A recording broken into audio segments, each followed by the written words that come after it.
السلام عليكم ورحمة الله وبركاته. بسم الله الرحمن الرحيم. الحمد لله رب العالمين. اللهم صل وسلم وبارك على رسولك وحبيبك سيدنا محمد وعلى آله وأصحابه سيدنا ومولانا മുഹമ്മദ്.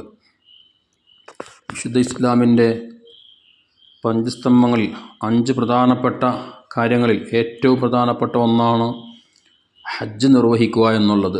ശാരീരികമായി, സാമ്പത്തികമായി, യാത്രാപരമായി ഒക്കെ അനുകൂല സാഹചര്യമുള്ള ആളുകൾ ഹജ്ജ് നിർവഹിക്കുക എന്നുള്ളത് നിർബന്ധമാണ്.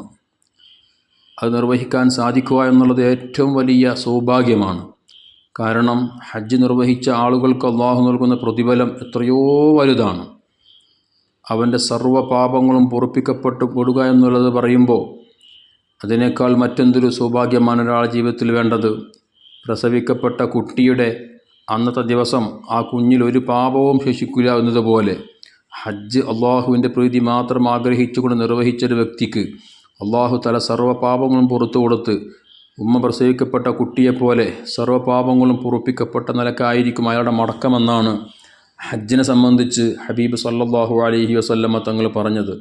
അള്ളാഹു സ്വീകരിക്കുന്ന ഹജ്ജിന് സ്വർഗ്ഗമാണ് പ്രതിഫലമെന്ന് മുത്തുനബി സല്ലല്ലാഹു അലൈഹി വസല്ലമ തങ്ങൾ പഠിപ്പിച്ചതായി ഹദീസുകൾ കാണാൻ കഴിയും. മഹാനായ ഇമാം ബുഖാരി, മുസ്ലിം റളിയല്ലാഹു അൻഹുമാ സയ്യിദന അബൂ ഹുറൈറ റളിയല്ലാഹു അൻഹുവിനെ തൊട്ട് ഉദ്ധരിക്കുന്ന ഹദീസിൽ ഹബീബ് സല്ലല്ലാഹു അലൈഹി വസല്ലം തങ്ങൾ പറഞ്ഞതായി കാണാം. മൻ ഹജ്ജ വലം യർഫുസ് വലം യഫ്സുഖ് റജഅ കയൗമ വലത്തുഹു ഉമ്മുഹു. ഒരാൾ അള്ളാഹുവിൻ്റെ പ്രീതി മാത്രം ആഗ്രഹിച്ച് ഭൗതികമായ യാതൊരു സ്ഥാനമാനങ്ങളോ ഒരു പ്രശംസയോ പ്രശസ്തിയോ ഒന്നും ചിന്തിക്കാതെ എൻ്റെ റബ്ബ് എന്നോട് നിർദ്ദേശിച്ച ഈ മഹത്തായ കർമ്മം അള്ളാഹുവിൻ്റെ പൊരുത്തം മാത്രം എനിക്ക് ലഭിക്കണമെന്നുള്ള ആ നല്ല മനസ്സോടെ നല്ല നിയ്യത്തോടുകൂടെ ഒരാൾ ഹജ്ജ് കർമ്മം നിർവഹിച്ചു, ഹജ്ജിൻ്റെ എല്ലാ അമാലുകളും നിർവഹിച്ചു. വലം യുർഫുസ്, അയാൾ ഭാര്യയുമായി ഹജ്ജിൻ്റെ സമയങ്ങൾ ബന്ധപ്പെട്ടില്ല, അതല്ലെങ്കിൽ തെറ്റായ വാക്കുകളോ പ്രവർത്തനങ്ങളോ. വലം യഫ്സുഖ്, ഒരു ഫിസ്ക്, ഒരു ദോഷകരമായ ഒരു വാക്കോ ഒരു ചിന്തയോ ഒന്നും അയാളുടെ മനസ്സിലേക്ക് കടന്നു വന്നില്ല.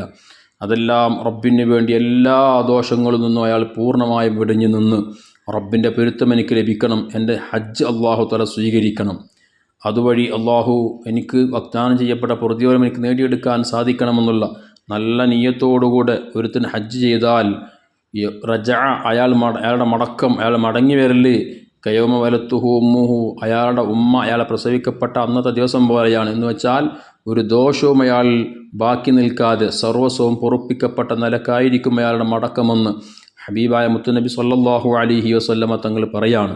മറ്റൊരു ഹദീസിൽ കാണാൻ കഴിയും, അൽ ഉംറത്തു ലിൽ ഉംറത്തി കഫാറത്തുൽ ലിമാ ബൈനഹുമാ വൽ ഹജ്ജുൽ മബ്റൂറു ലൈസ ലഹു ജസാഉൻ ഇല്ലൽ ജന്ന.